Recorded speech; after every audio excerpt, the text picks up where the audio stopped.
News 24 অসমৰ দৰ্শকসকললৈ মই পুনৰবাৰ স্বাগতম জনাইছোঁ। আমাৰ অসমৰ মুখ্যমন্ত্ৰী হিমন্ত বিশ্ব শৰ্মাই কি মন্তব্য কৰিছে শুনো আহক। অসমৰ কাৰণে আমি বহুত মুহূৰ্ত দেখিছোঁ। উদ্যোগীকৰণ অবিহনে অসমৰ নিবনুৱা যুৱক যুৱতী কেতিয়াও নিজৰ মাতৃভূমিত থাকিব নোৱাৰে। মই যেতিয়া বেংগলোৰত যাওঁ, কৰ্ণাটকত যাওঁ, চেন্নাইত যাওঁ, ৭-৭ হাজাৰ টকা দৰমহা অসমৰ যুৱক যুৱতীয়ে কাম কৰি থকা, তেওঁলোকে নিজে দুবেলা দুমুঠি ভাল কৰি নাখায়, ঘৰত মাক বাপেকলৈকে পইচা পঠোৱা। এই দৃশ্যবোৰে আমাক এটাই কথা সোঁৱৰাই দিয়ে যে জাতিটোৰ কাৰণে আমি যদি কিবা এটা কৰিব লাগে, তেতিয়াহ'লে অসমত উদ্যোগীকৰণৰ বাতাবৰণ এটা নিৰ্মাণ কৰিব লাগে। এটা কাৰ্যকালৰ ভিতৰতে আন্দোলন কমাই পেলাওক, বন্ধ কমাই পেলাওক, উগ্ৰপন্থাত বিশ্বাস কৰা লোকসকললৈ ঘৰলৈ উভতাই আনক, আৰু সেই এটা কাৰ্যকালৰ ভিতৰতে সকলো ঘটনাক অতীত বুলি মানুহৰ মাজত এটা ধাৰণাৰ সৃষ্টি কৰি উদ্যোগীকৰণৰ পৰিৱেশ এটাও নিৰ্মাণ কৰা। অসম্ভৱ আছিলে যে ৩.৫ বছৰত ইমানবিলাক কৰা সম্ভৱ নাছিল, কিন্তু নৰেন্দ্ৰ মোদী ডাঙৰীয়াৰ প্ৰেৰণাত আৰু অসমবাসীৰ আশীৰ্বাদত আজি আমি এটা এনেকুৱা মুহূৰ্তত উপস্থিত হ'লোঁ যে ইয়াৰ পৰা অসমে নতুন দিনলৈ যাত্ৰা আৰম্ভ কৰিব পাৰে। লেইড এ ফাউণ্ডেশ্যন, আমি এটা নতুন অসমৰ এটা নতুন বুনিয়াদ নিৰ্মাণ কৰিম। ইয়াৰ পৰা মই আশা কৰোঁ যে অসমৰ যুৱ প্ৰজন্মই অসমক আগুৱাই লৈ যাব।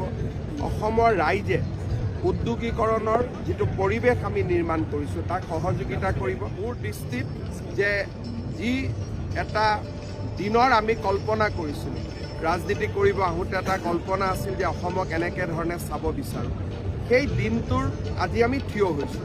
ইয়াৰ পৰা এতিয়া আমি ভৱিষ্যত চাব পাৰোঁ। আন্দোলন, হত্যা, তেজৰ ফাকু খেলা অসম এখনৰ পৰিৱৰ্তে উজ্জ্বল ভৱিষ্যতৰ অসম এখন আজি আমি থিয় কৰাব পাৰিছোঁ। ইয়াৰ পৰা অসমৰ ৰাইজ আৰু যুৱ শক্তি আগুৱাই লৈ যাব লাগিব।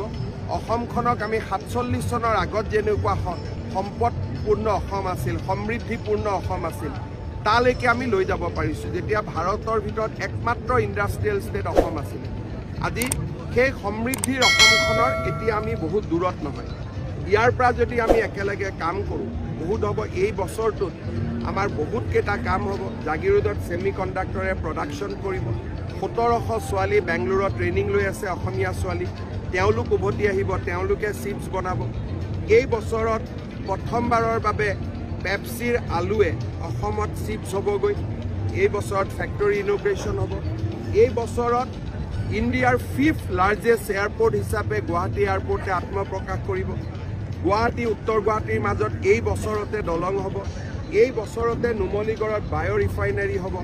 এই বছৰতে নামৰূপত ইউৰিয়া কাৰখানাৰ কাম আৰম্ভ হ'ব। গতিকে মই ভাবোঁ যে ২০২৫ চন আমাৰ বাবে এটা ডিফাইনিং ইয়াৰ হ'ব, আৰু আমি যদি ইয়াক আগুৱাই লৈ যাওঁ আমি বহুত আগুৱাই লৈ যাব পাৰিম। কিন্তু কালি যদি অহাকালি গুৱাহাটীত কোনোবাই বোমা এটা ফুটাই দিয়ে, যিমানলৈকে গৈছোঁ, লুডু খেলত ৯৯লৈকে যায়, সাপৰ মুখত পৰিব, আকৌ শূন্য হ'ব, তেতিয়া আৰু ৫০ বছৰ পিছত আৰু এনেকুৱা এটা এফৰ্ড কৰিব লাগিব। স্বাধীনতাৰ ৭৫ বছৰ পিছত এটা এফৰ্ড হ'ল। মই ভাবোঁ ই বহুত সফল হ'ল। সকলোৰে মুখত এতিয়া অসম অসম, যাকে আপোনালোকে লগ পাইছে। কিন্তু এই ৭৫ বছৰৰ পিছত আমি যদি আকৌ সাপৰ মুখত পৰোঁ, আমি আৰু ৫০ বছৰ নতুন ৰাস্তাৰ আকৌ নিৰ্মাণ কৰিব লাগিব।